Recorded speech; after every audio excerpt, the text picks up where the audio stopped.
En el siguiente video vamos a resolver un ejercicio de descomposición vectorial.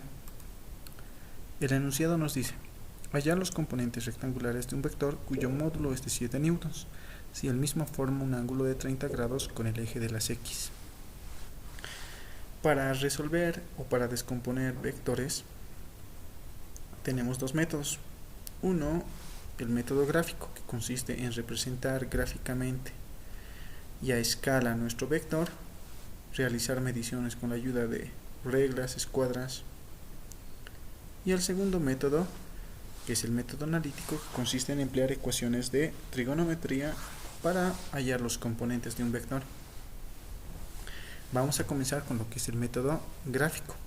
Para ello, lo que debemos de hacer es representar nuestro vector de tal forma que podamos medir sus componentes. Por ello, vamos a construir una escala, ¿ya? Para este ejercicio yo, para un newton, le voy a asignar un valor de 1 centímetro, ¿ya? ¿Qué me quiere decir? Que por cada 1 centímetro que yo trace en el plano cartesiano, voy a venir a representar un newton. Revisamos nuestro enunciado.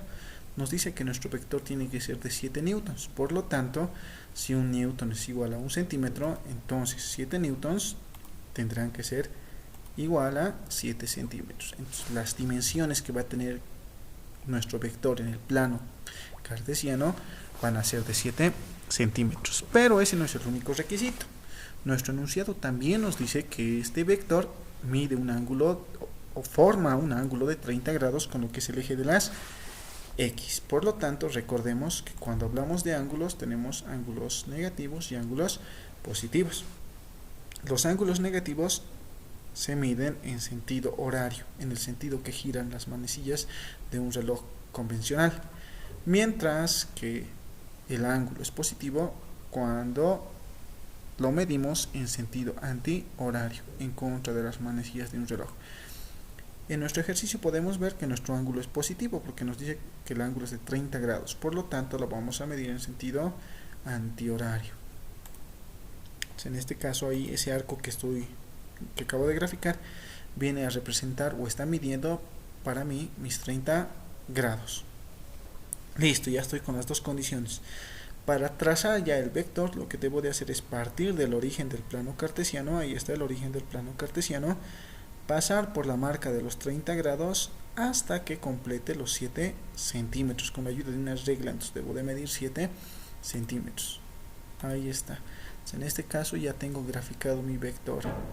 Estoy cumpliendo con todas las condiciones que me ha pedido el ejercicio. Recuerden que si quiero que el método gráfico me funcione, es decir, me dé datos correctos, las mediciones se deben de realizar con mucho cuidado. Mientras más exacto o más exactas sean las mediciones, mayor precisión va a existir dentro de lo que son nuestros datos.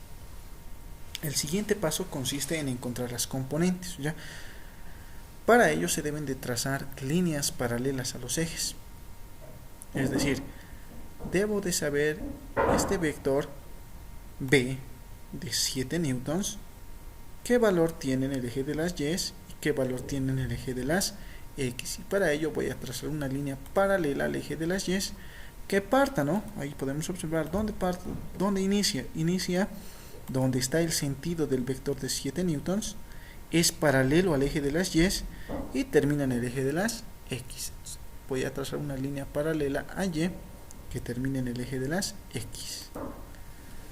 ¿Dónde se encuentra la componente en x?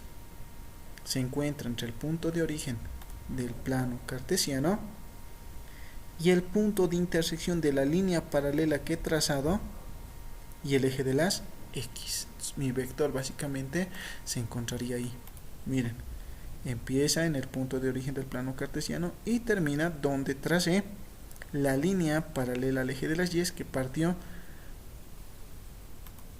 donde termina el vector que estoy descomponiendo. ¿Cómo se va a llamar este vector? Como se encuentra en el eje de las x, se va a llamar vector B componente en x. O dicho de otra forma, el vector B para x.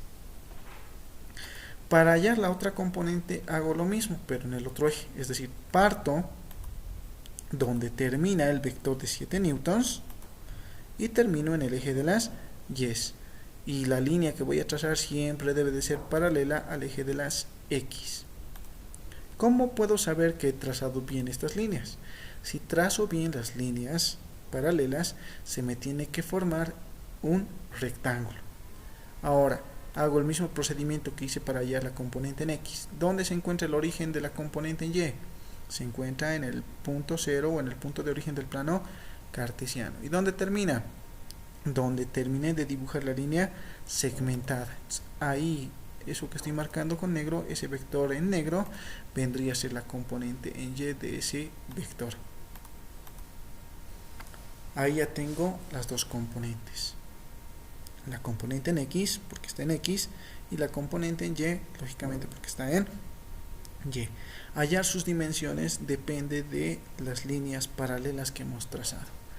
Posteriormente, ya una vez que ya hemos graficado las componentes, se debe de medir.